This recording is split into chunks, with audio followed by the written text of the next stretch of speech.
July 4th, 2001. This date would forever be remembered in aviation history as one of the most tragic disasters.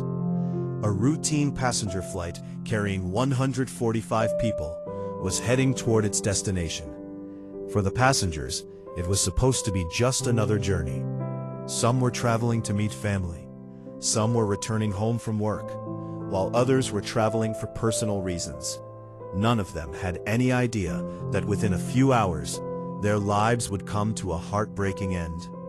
This was Vladivostok Air Flight 352, a flight that shocked the world. The aircraft was flying from Yekaterinburg to Vladivostok in Russia. It was a Tupolev Tu-154M, a passenger aircraft that had been used in commercial aviation for many years and was considered reliable. On board were 134 passengers and 11 crew members. The flight began completely normally. Weather conditions were suitable for flying. The aircraft took off on schedule and gradually climbed to cruising altitude. Inside the cabin, everything felt calm. Some passengers were resting, some reading magazines, and others listening to music. The cabin crew carried out their duties as usual. Inside the cockpit, the pilots monitored all flight instruments carefully. At first, there were no signs of danger. But aviation accidents rarely happen suddenly. They often begin with a chain of small mistakes.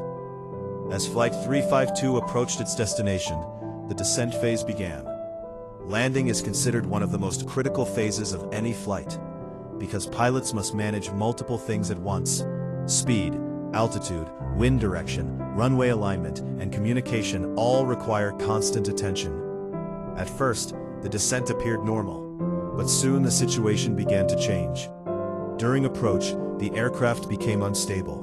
The pilots made constant corrections, but the plane was not responding the way they expected. Workload inside the cockpit increased rapidly. Stress levels rose. Every second now mattered. Warning indicators and alarms added even more pressure. The aircraft's attitude stability began to deteriorate. The plane was no longer descending smoothly. The pilots made several control inputs, but some of those corrections made the aircraft even more unstable instead of stabilizing it.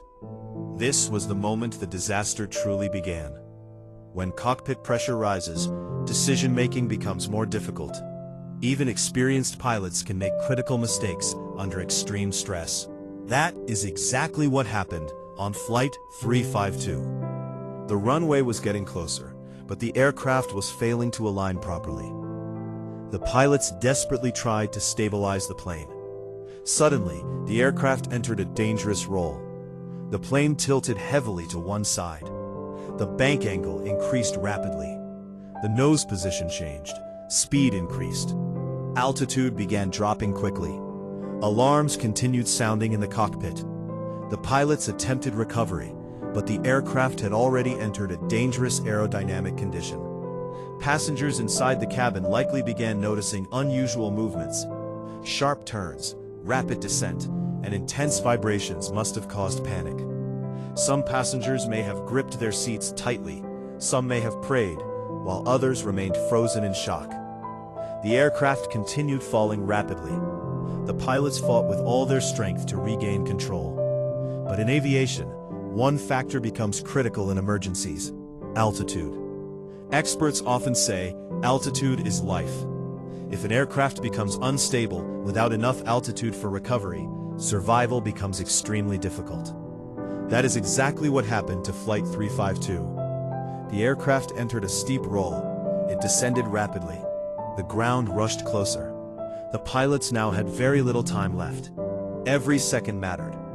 But the battle against physics was nearly lost. The aircraft entered what investigators later described as a deadly spin-like condition. Speed had become extremely high. Altitude had become dangerously low.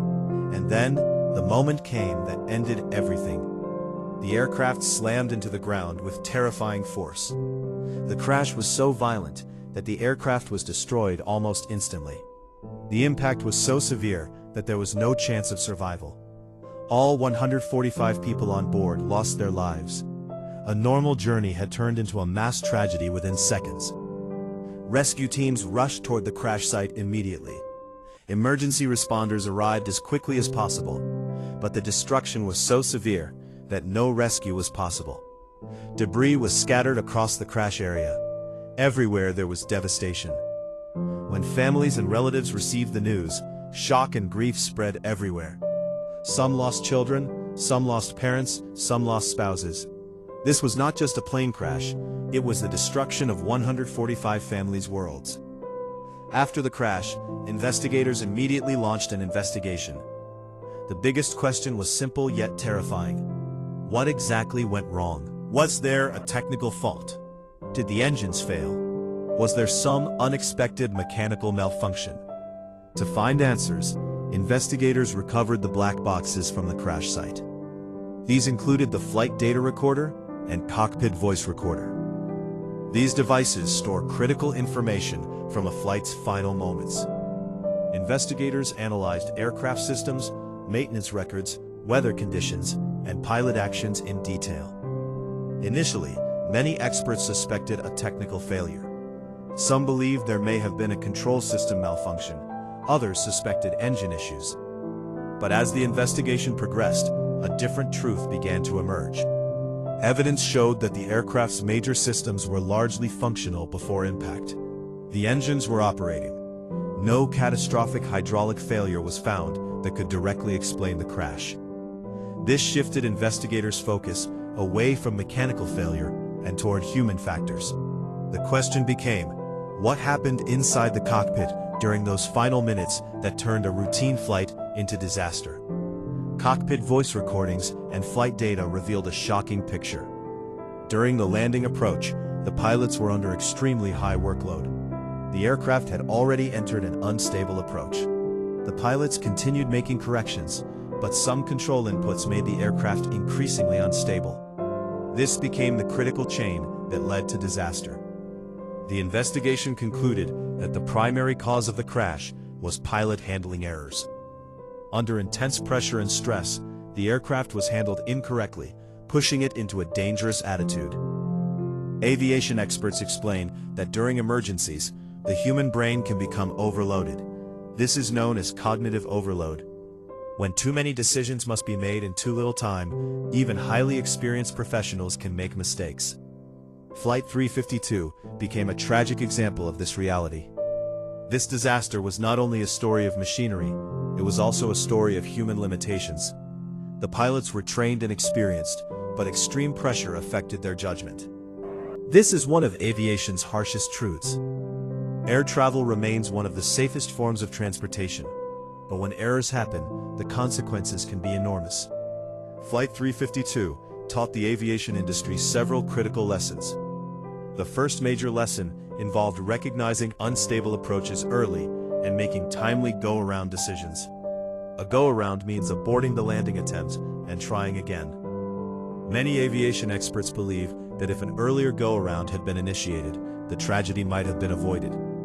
The second major lesson involved cockpit resource management. Modern aviation trains pilots not only in flying skills, but also in teamwork, communication, and stress management. After Flight 352, greater emphasis was placed on simulator training. Pilots began practicing rare emergency scenarios repeatedly so they could respond better in real emergencies. The third lesson involved human factors training. Aviation realized that accidents are not caused only by mechanical failures. Fatigue, stress, distraction, and mental overload can be equally dangerous. That is why modern airlines now monitor pilot fatigue and mental workload more carefully. People often ask, could such a crash happen again today? The truth is that modern aviation is safer than ever before. Aircraft today are equipped with advanced warning systems, terrain awareness systems, automation support, and improved cockpit alerts. But one thing remains unchanged: human decision-making. Technology can assist, but final decisions are still made by humans. That is why training and discipline remain central to aviation safety. The most tragic part of Flight 352 is not simply that a plane crashed. The most tragic part is that 145 lives were lost forever. Numbers may sound like statistics, but each number represented a human life, a story, a dream, a future, a child traveling with parents, a husband returning to his wife, parents waiting for children. At the airport, many loved ones were likely waiting for arrivals, never knowing that reunion would never happen. That is the most painful part of every air disaster. Flight 352 reminds us how unforgiving aviation can be. A small mistake can become a catastrophe within seconds. This crash was not caused by an explosion, terrorism, or dramatic mechanical breakdown. It happened because of a chain of human errors. That is what makes it even more disturbing. Sometimes, all it takes is a few wrong decisions. Flight 352 remains a painful reminder in aviation history. It teaches us that safety should never be taken for granted. Training, discipline, and continuous learning are essential for preventing tragedies like this. After every major disaster, aviation learns and improves. Perhaps that is the greatest tribute to those who lost their lives. Their tragedy helps improve safety for future passengers. Flight 352 continues to be remembered as a warning, a lesson, and a tragedy. 145 lives lost, countless families shattered, and a disaster aviation history will never forget. That was the full story of Plane 352. If you enjoy aviation disaster stories like this, make sure to like the video, subscribe to the channel, and press the bell icon. In the next video, we will uncover another shocking real incident. Until then, stay safe, and I'll see you in the next video.